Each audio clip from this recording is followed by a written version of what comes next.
for this beautiful lecture that she is going to share with us about pride and humility. So Siuni has been part of this home for a long time. I don't want to say how many years, otherwise you will know how old she is as well.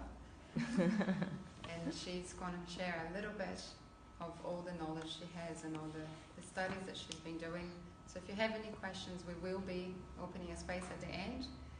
But you also can get that moment of the questions and maybe ask which books she used to inspire and maybe take it with you for a continuity of that study. Okay, so please, Alcione. It's all yours, Batman. Good evening. Welcome, everybody. How is everybody feeling tonight? I'm asking the incarnate spirits here so you can reply. How is everybody feeling? Great, that's good. Hopefully even better after this lecture.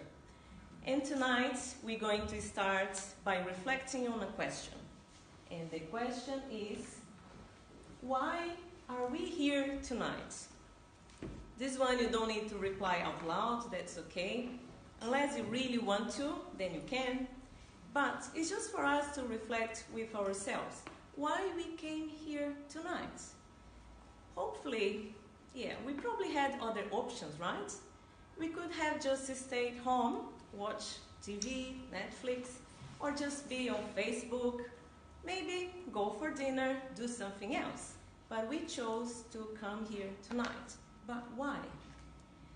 One of the possible answers is that we came here because we want to improve ourselves. We want to be better. We understand that we're not perfect. We have things that we can improve in ourselves. Therefore, if we come here, if we study, if we learn, we can maybe improve ourselves. That is one possible answer. And that answer has lots to do with Spiritism and makes lots of sense according to Spiritism. Because we learn that according to Spiritism, we are all spirits in evolution. What does it mean? If we are spirits in evolution, we have in us this desire of evolving, the desire of becoming better, the desire of improving. And that is good to know, right, guys? We should be happy about it. Today, we are better than yesterday. And tomorrow will be even better. We are always evolving. We are always improving. But it's nice to know that. But we don't know yet, how can we evolve then? If we are spirits in evolution, we have the desire to evolve, we want to do that. But how? How can we do that? You don't need to reply. Sometimes you do, sometimes you don't, right? I'll let you know. But anyway, coming here is one of the ways, as Larissa said. Lucky for us, Allan Kardec had the same questions as we're having right now. How can we improve ourselves? Of course, he was way more intelligent and sophisticated.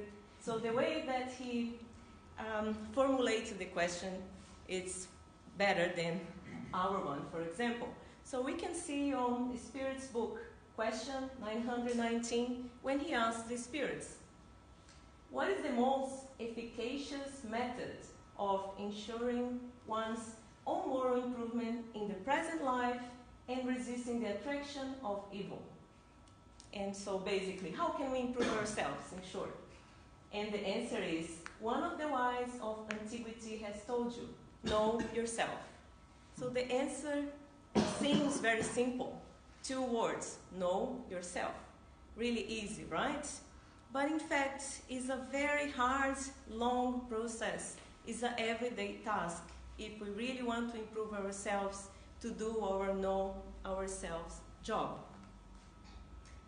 And so tonight we decided that we would get something that can help us to know ourselves and something else that is an obstacle or something that makes harder for us to know ourselves.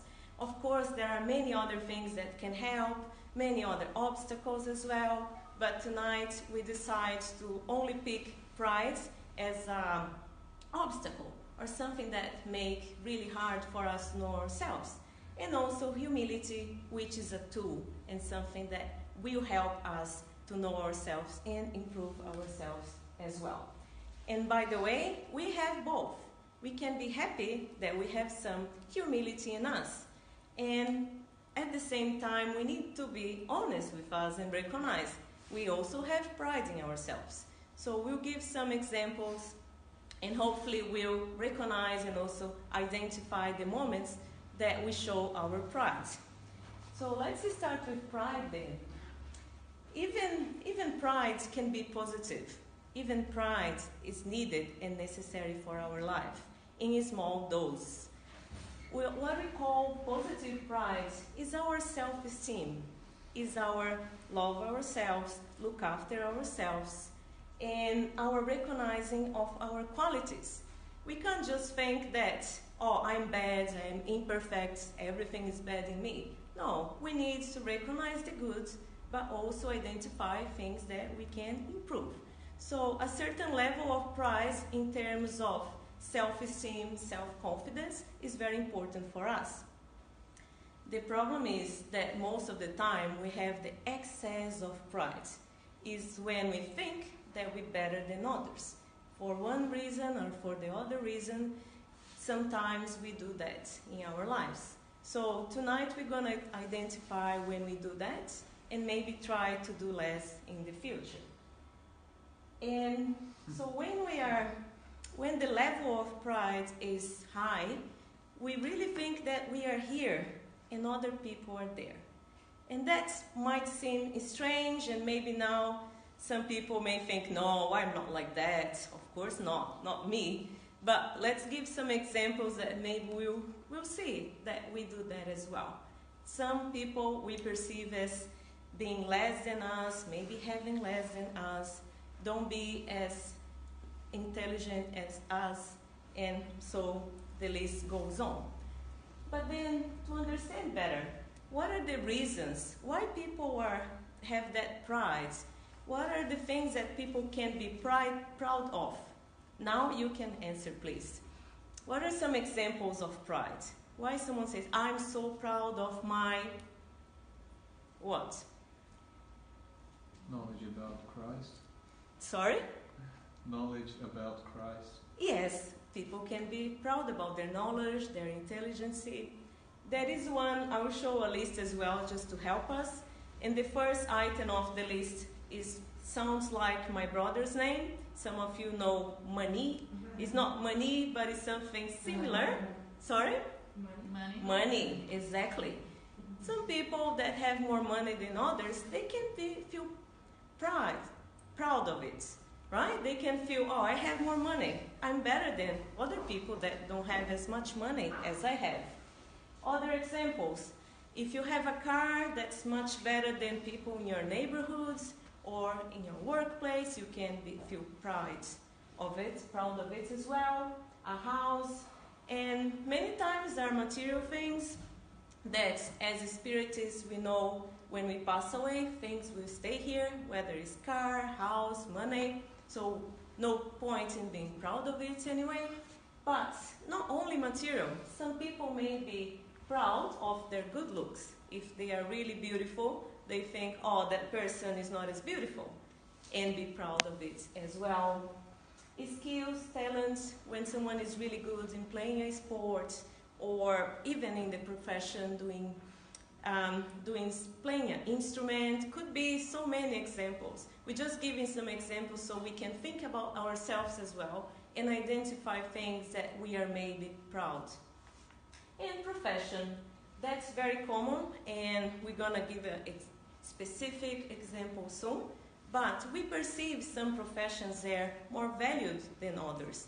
And even in our society, a doctor will earn way more money than someone doing cleaning, for example, right? So we do value ones more than others, and depending on the profession, people will feel proud about it as well.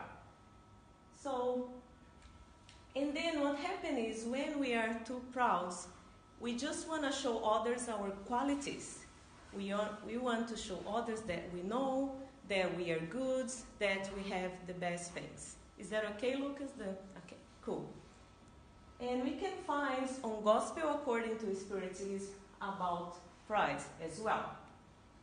Beyond all doubt, pride is what induces us to hide all our faults, both moral and physical, even from ourselves. So we want to show people that we are perfect. Everything is good in our life, nothing bad ever happens, and we are in control of everything. Everything is good.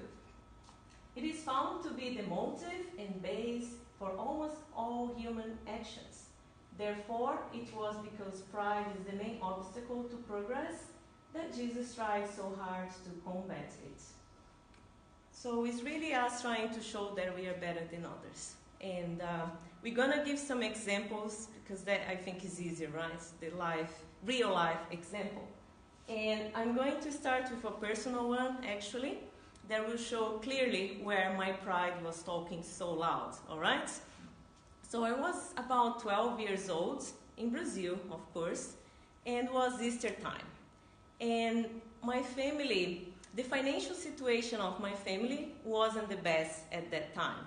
But my parents, they managed to get us an Easter egg, this size of Easter egg, for me, and I have two brothers, an older brother Mani, a younger brother Marcus. And we were very happy because we had an Easter egg. And long ago, when I was 12, not that long because I'm young still, but at that time we used to go to the street and play with the kids, with other people. It was pretty normal to do that. And the neighbors also got some Easter eggs. And one of the boys came with an Easter egg this size, huge, big one. And he was showing everybody, look guys, what I got, and this is just for myself. My sister has another one, my Easter egg. And I immediately said, what a coincidence. We have the same in my house. We have one each of this, exactly the same Easter egg.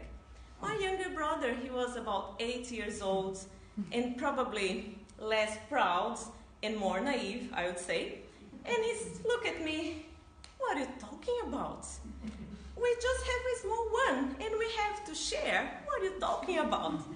So I felt I got like red or pink, I don't know. And what I felt at the moment was humiliation. I felt, what? I don't believe that. Okay, guys, I'm going to help my mom to bake a cake or something. Bye. And then at the moment, I didn't even realize. I immediately said, oh, we have the same. But that was my pride talking. So, and that should probably everyone can find an example, a few in their own lives, right? And if we can't find, it's because we are missionaries or something. We're not people, spirits, normal spirits in this planet, because we all have pride in ourselves.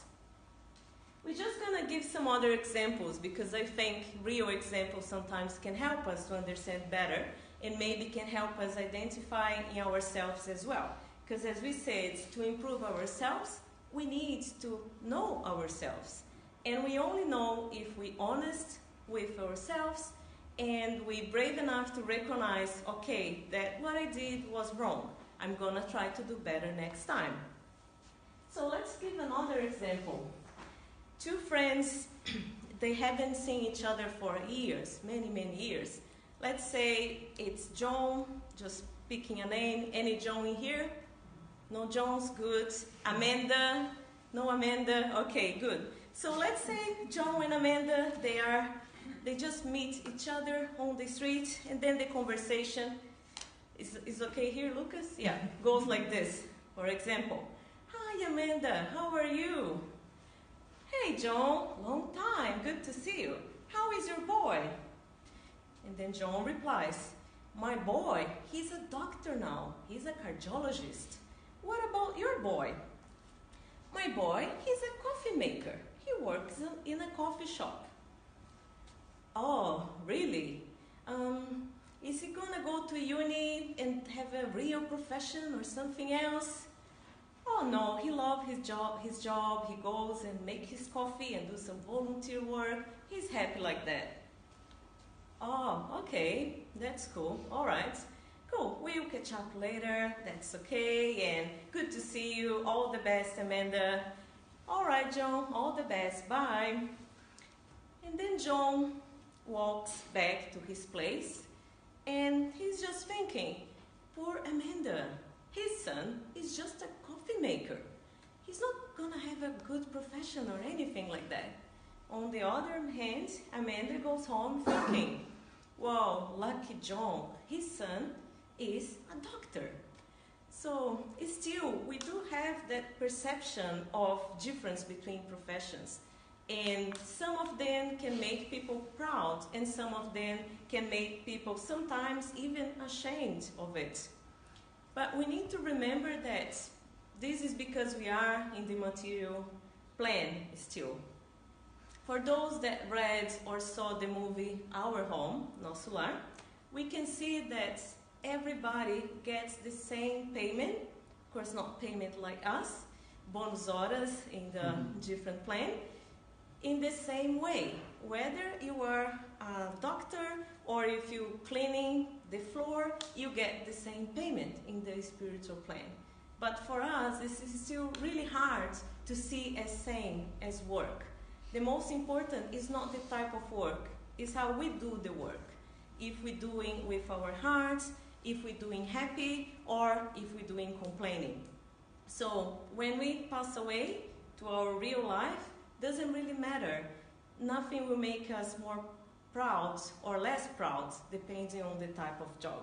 But in our society still, when someone says that he's a lawyer, he's a doctor, most of us will think, wow, that's impressive. But then if someone says, I clean the floor, I do the dishes, we don't consider as valid, as value in the same way. Another example, so I put there like immigrants, because maybe some of us can identify with that one. So most of us, or some of us, here in New Zealand had to do a different type of job comparing to what we used to do in Brazil. So I know many people that in Brazil they were even lawyers, psychologists, doctors, and here they work in the construction or doing the dishes or all sorts of jobs that are considered very different. And that has been a challenge for many people, especially when you're doing a job that is not considered in a scale, in our society anyway, in the status scale. For instance, if you work in a cafe and everyone is stressed out, usually people will complain with who? With whoever is doing the dishes, right? They're not going to complain with the chef or the manager or someone else. So many times could be that some of us were in a situation that we were thinking, why am I doing this type of job? I studied a lot, this job is less than me, right? Wish I should be doing something better because I'm better than this job. So this type of thinking maybe happen with some of us. And the last example is that can happen as well at work or could happen in any other place. So let's say that at work our team got a reward. We got some money and we can either go out for lunch with our team or for dinner. And in our heads it would be much better go for lunch because at night we want to go home and watch some series that we start watching. And then in that meeting we start talking about the advantage of going out for lunch. We say, for example, if we go for lunch, we can eat a lot, and then we don't even need to have dinner. It's daylight, it's beautiful sunshine in Auckland. Not always, but if you're very, very lucky, we can enjoy the sunshine and have a nice lunch with everybody. So we just talk for half an hour, explaining why lunchtime would be better. But then someone else in our work that probably we don't get along with, start talking about the advantage of going out for dinner. Because if you go out for dinner, then we can stay longer, we don't need to come back to work, and the desserts usually are much better than lunchtime, and some other arguments as well. And in the end, the boss asked people to vote. Who wants to go at lunchtime? And we raise our hands, no one else. And then the boss asked, who wants to go at dinner time? Everyone else, of course, wants to go at dinner time. How do we feel when something like that happens with us? When people don't respect our wishes, when people don't agree with how we think? We feel, again, our pride hurts as well. We feel, why people don't agree? Can't they see that what I'm saying is the best? What I'm saying is right? So these kind of situations when we feel upset, when people don't agree with us or think different from us, again, is our pride that is talking. And I think this, what Sergio de Viaggi says, it's, he's a spiritist, he gives lecture as well, really explain very well what happens with us. Every situation that opposes our wishes is a great opportunity for us to use humility. So whatever happens and is not the way that we wish to happen, is opportunity for us to be humble and accept and say, okay, that's right. Maybe my opinion wasn't the best, and not be upset about those things. So I think that was a good phrase to have. But then, how can we find a balance between the positive pride, our self-esteem, our love of ourselves, our look after ourselves, and the excess of pride? And the only way to do that is through knowing ourselves, is our self-discovery that we talked in the beginning. Because then we'll know our qualities and we'll know our weaknesses as well. For example, we need to compete many times in our life, right? We are in the material place. We need to get jobs. Therefore, sometimes we need to apply for a job. And then if we are in that sense, if we don't have not a little bit of pride, we're going to put on our CV that we are the worst. We don't have qualities. We have nothing to offer. In that sense, on the CV, we need to put our skills, our abilities. If we can do IT, I don't know, IT work, whatever it means. If we can lead a team, for example. So if we know ourselves well, we'll know our qualities. But we're not going to put on the CV that we know how to speak French if we don't know, right? Because then, if we are higher and we need to speak French, then we'll be in trouble. So that's exactly how it works. When we do our self-discovering, we'll realize the things that we are good at and appreciate them. At the same time, we will identify things that we are not good yet, and then we are going to improve on them. But okay, self-discovering, so Kardec asked the question. The answer is know yourself. But how do we do that? How we just know ourselves? And there is a really good advice on a Spirit's book, again, which is from Saint Augustine. If we follow that in the way that he's saying, we are going to achieve know ourselves, right? It's simple, but really hard to do. It's for free. Doesn't need internet, Wi-Fi, nothing complicated. It's really simple, but hard at the same time. So, sorry if it's a bit small, don't know if everyone can see, but I'm going to read anyway. So, St. Augustine says, do what I myself used to do during my life upon the earth. At the close of each day, I examined my conscience, reviewed all that I had done, and asked myself whether I had not failed in some duty, whether someone might not have reason to complain of me.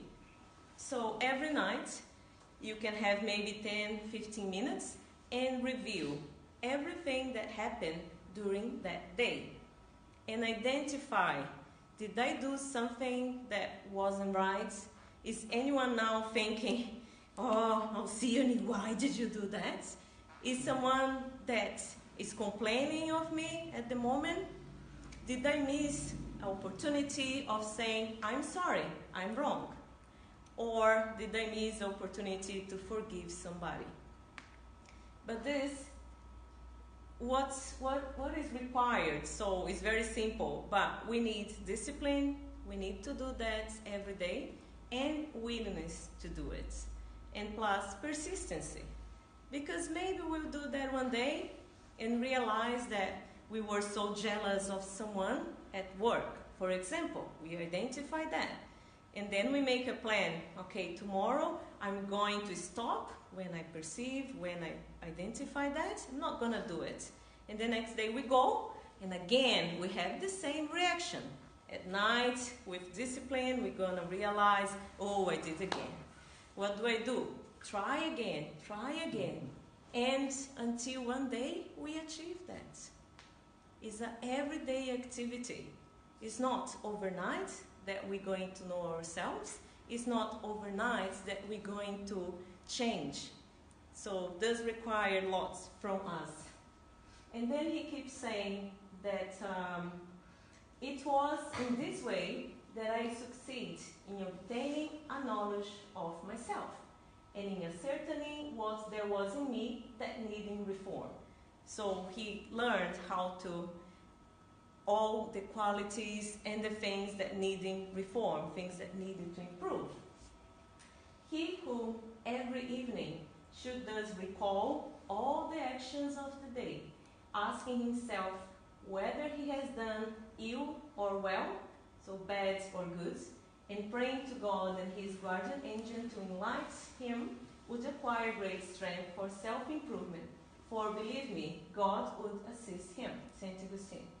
So when he adds to it, if we ask for help, we'll get the help to do that. So I think that's really fantastic.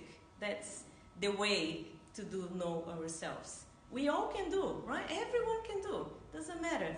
You don't need much to do it, but you do need your will. You really want, you need the desire to improve yourselves and do it. So that's the advice, and it's up to us when we would like to start. Because as spirits in evolution, one day we'll have to do it. Can be tonight, can be in 2 years' time, can be in the next reincarnation. But the sooner we do, the better for us. When we do that, pride will come on the way, right? Beyond all doubt, pride is what induces us to hide all our faults, both moral and physical, even from ourselves. So when we try to do our analysis, sometimes pride will come and tell us, oh, you should not say I'm sorry to this person. She was wrong or he were wrong. So pride will be on the way. That's why we really need to ask the superior spirits for help and be honest with ourselves. And be brave enough to realize, okay, I have many things to improve. I have many things to change. Having that courage is very important as well. Otherwise, we're not going to be able to know ourselves and improve ourselves. So now we get to the opposite of pride, which is humility. And that passage is actually from the Gospel according to Spiritism. Humility is a virtue, much forgotten amongst you. It's really hard for us nowadays to find people that are actually real humble. In our evolutionary stage, it's very hard still. Of the many examples given, very few have been followed. However, is it possible to be charitable to your neighbor without being humble? Of course not, because this sentiment reduces mankind to the same level by telling them they are brothers and sisters who should help one another mutually, which leads them to the state of goodness. He who saved us, remember him, his humility, which was so great as to put him above all the prophets. So I think it's really good that he asked that question. Is it possible to do charity without being humble? And the answer is no. We can't do real charity without humility. And that's because if we are too proud, we perceive, as we said, ourselves as better, as having more, as being more than other people. And the others are down there. So if you're doing charity in that way, you can even do, but it's not going to be the real one. Because then, oh, I'm just helping my poor brother, suffering a lot. And many times we do that and even show others. Even on Facebook, we see people saying, oh, this guy was suffering, I gave them money or I gave him food. That's not charity. That's not charity at all. But when we have humbleness in us, we perceive others in the same level. We recognize that we have qualities, we have things to improve, and our brother, our sister as well. So then we can do the real charity when we realize that we're not better than anybody and we all on the same boat in this planet, unless, of course, there are a few missionaries, maybe here in this room, we don't know, but most of us are still in the same level. And when we have humility, then we can recognize that the other is the same as me and that we should help. We should help whoever is next to us. So even with good things, we need to be careful, because sometimes we confuse and we think we're being humble, but we're not really, not in the right way, for example. So the selective humility means that we are humble when it's convenient for us, when it's on our advantage. And that's not the real humility. So just some examples again. Could be that with people that we perceive as more powerful than us, we're very humble. Yes, sir, I agree with you. Yes, that's very good. There is just, of course, just an example, but let's say someone, a boss that has some power over our work. Of course, we're exaggerating, right? Especially in New Zealand, things are more on the same level. But we could be very humble at work because other people have power over us in some way. But then, when we get home, we are very proud, and we don't want to help at home. We don't want to be nice to people near us. We treat people very different sometimes. People that are closer to us, we feel that we can act with them in a very proud way. So that's when we do the selective. Or people that we feel that have less power than us. Sometimes we feel too proud and we treat them badly, unfortunately. So just some examples. The other one that we need to be careful is the fake humility, that we're pretend that we are humble, but we are not. So and that has to do with self-confidence and self-esteem as well. So let's say that we actually we're going to a party and we got a dress, and it's for the girls or the boys. You don't need to imagine yourself wearing a dress, it's fine. We give another example later. But let's say you dress up and you put lots of effort on it. And then you get to the party and a friend says, "Whoa, beautiful dress, you look beautiful." And we say, "Oh, that was old, it's just an old dress, not a big deal." But deep inside, we know that the dress is beautiful and that, that we made an effort for it. Our answer should be, "Thank you. All right, thank you. I like the dress as well." And that is not a problem, because that is not excess of pride. It's our self-confidence. It's our self-esteem. That's not a problem at all. Let's give an example for the guys now, to be fair, because you don't want to wear a dress. It's fine. But let's say a guy cleaned the car. Some guys are very proud of their cars, right? And clean the car, put some, perfume or some smell inside, something like that. And then someone comes and say, "Wow, your car looks clean, looks beautiful. Oh, but that part I couldn't clean very well, it's not that good." So that's fake humbleness. We're just faking that we are humble, but deep inside, we're very happy with the compliment. And it's okay to say, "Thank you. Yeah, I was the whole day cleaning my car." That's not a problem at all. People that like baking, some women or men, they can bake like beautiful cakes and everything. Not me, I can't bake at all, but some of you may be able to. And then you bake and make that, decorate everything, and someone makes a compliment, and we just say, "No, not a big deal, it's not that good." So we have that tendency of pretending that we are humble, and deep down, we are not. So it's much better to be honest and say, yes, that my work, thank you. I appreciate you saying that. And that's not a problem at all. Okay, so it's important to differentiate that. Oh, and that was just because, so another confusion with humility. Many times we associate humility with poverty and pride with richness, meaning whoever is poor is humble, oh, poor person is so humble, and whoever is rich is proud. And that is not the case at all. Because many people are rich and still can be humble. For example, everyone knows, of course, Ayrton Senna. And when he was alive, he had lots of charitable projects, including Instituto Ayrton Senna. But when he was alive, it wasn't called Instituto Ayrton Senna, because he didn't want people to know that he did so much charity. He just wanted to do it. But he never had the need to promote that he was doing charity. And he was rich, right? And he was humble at the same time. And only after he passed away, the sister then, she put the name Instituto Ayrton Senna. So everyone knew about it. What really matters is what goes in our hearts, our intention, and only God can see that.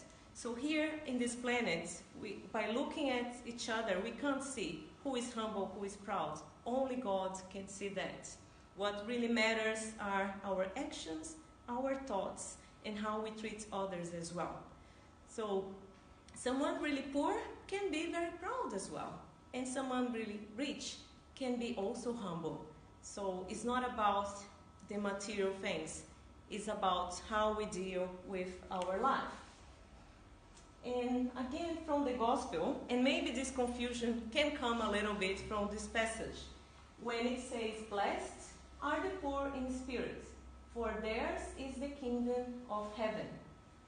By the poor in spirit, Jesus did not mean those devoid of intelligence, but the humble, in as much of he said that the kingdom of heaven would be for them and not for the prideful. So poor in spirit is something I always found it hard to understand. Poor in spirit, what is it? What does it mean? And simply mean humble. Blessed are the humble people, whoever is not proud. And we'll get there, right? We have pride, we have humbleness, but that's the meaning anyway. In all circumstances, Jesus put humility into the category of virtues that bring men near to God, and pride into the category of vices that keep men away from God. Gospel according to Spiritism. Do we want to be near God or away to God? Away from God. Of course, as spirits in evolution, we want to be near God. So therefore, we need to more and more become poor in spirit, that expression, more and more become humble. So that's really good, right? But then, where do we start? How do we become more humble? And here we just put together a few things that we already talked today.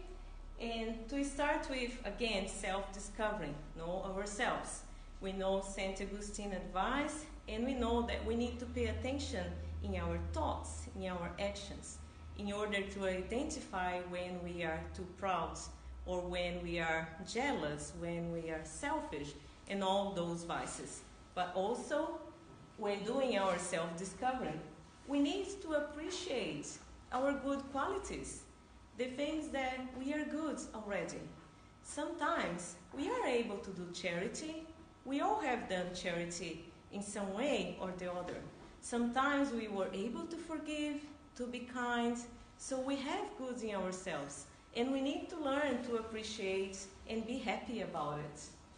We need to stop that fake humbleness. Really, that's very important as well. And just thank you. You don't have to say much. Okay, thank you. That's really great. But pretending that we don't care or pretending that we didn't do any effort, that is just fake, and that's also negative for us. If we do our self-discovering, if we start looking at our qualities, we'll be doing more charity, because then we'll be more humble. We'll see others on the same level, others as our brothers and sisters that need our help. And if we do all of this, we'll be following Jesus' teachings by doing all of this. And we're going to see a Jesus teachings just in the follow. But now we're going to get back to that question from the beginning, but just change a little bit.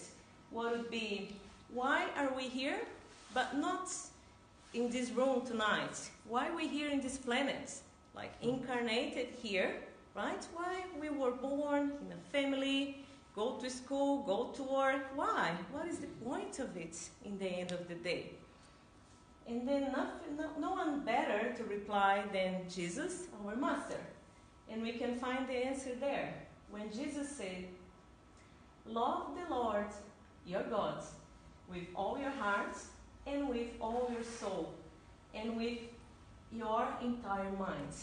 So lots of with all your, but love God, in short. This is the first and greatest commandment. And the second is like it. Love your neighbor as yourself.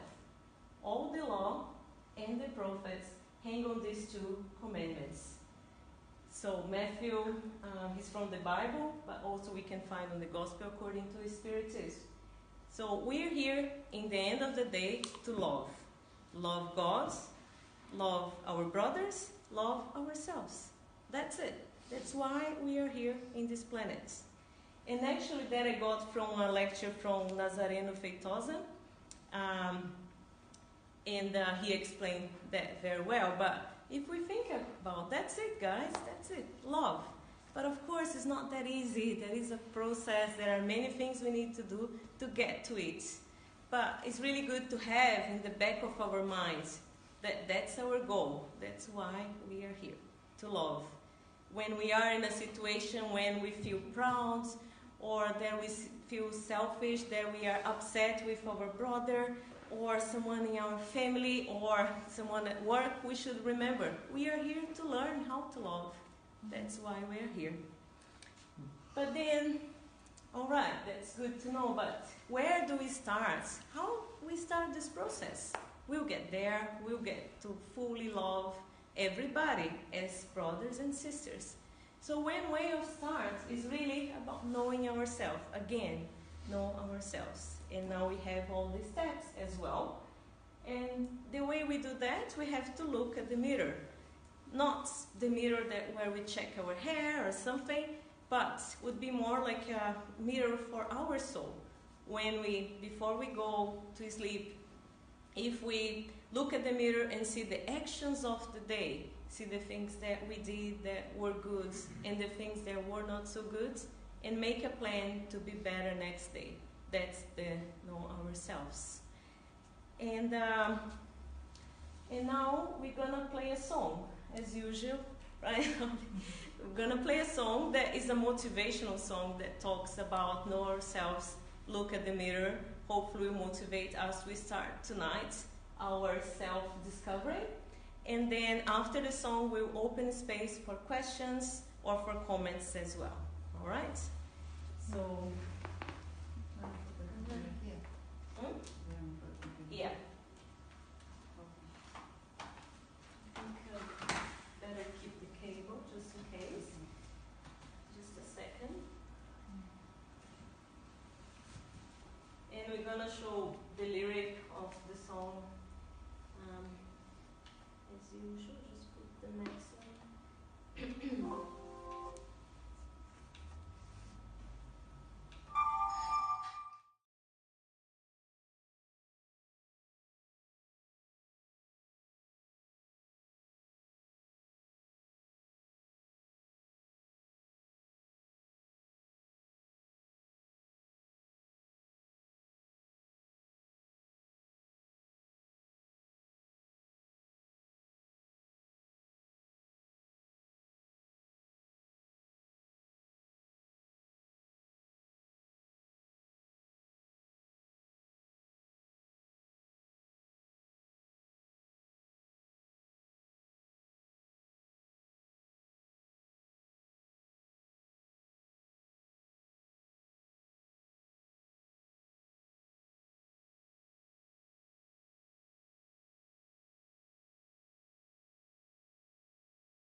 Starting with the man in the mirror.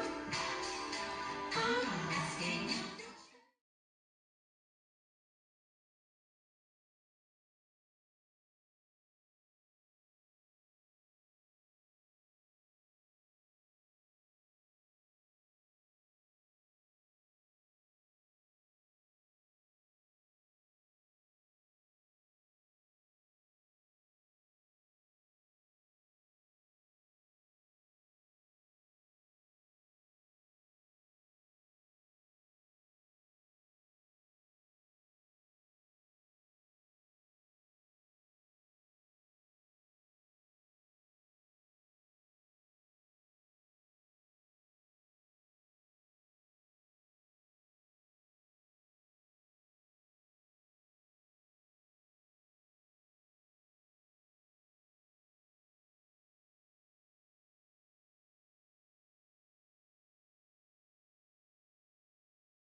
So guys, that is what we prepared for tonight, and I hope you like it. Hopefully it was useful. And now we say bye to the Facebook people. Thank you for watching. And we open a space for comments or questions.